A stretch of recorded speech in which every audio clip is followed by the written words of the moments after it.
আপনার কি একটা ম্যাক মিনি M4 আছে বা কেনার চিন্তা ভাবনা করছেন? আসেন এটা রিলেটেড একটা জোস ডিভাইস দেখাই। এটা হচ্ছে একটা enclosure plus hub for the first time বাংলাদেশে এনেছে BDShop.com।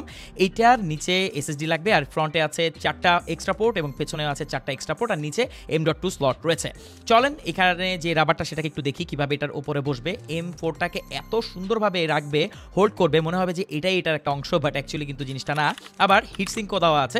সো নিচের এনক্লোজারটা একটু হিট হলেও কিন্তু আপনার M4 এটা কোনো এফেক্ট ফেলবে না।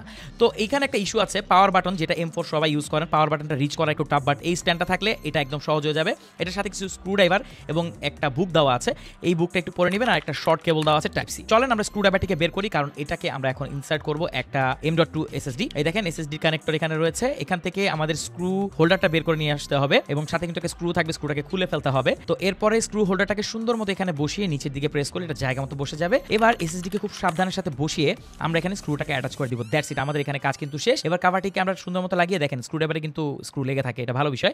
তো স্ক্রুটা লাগিয়ে ফেলেই আমাদের কাজ কিন্তু ডান। দেখেন এটা সুন্দরভাবে এখন সেট করব, সুন্দর ব্লেন্ড হয়ে গেল কিন্তু।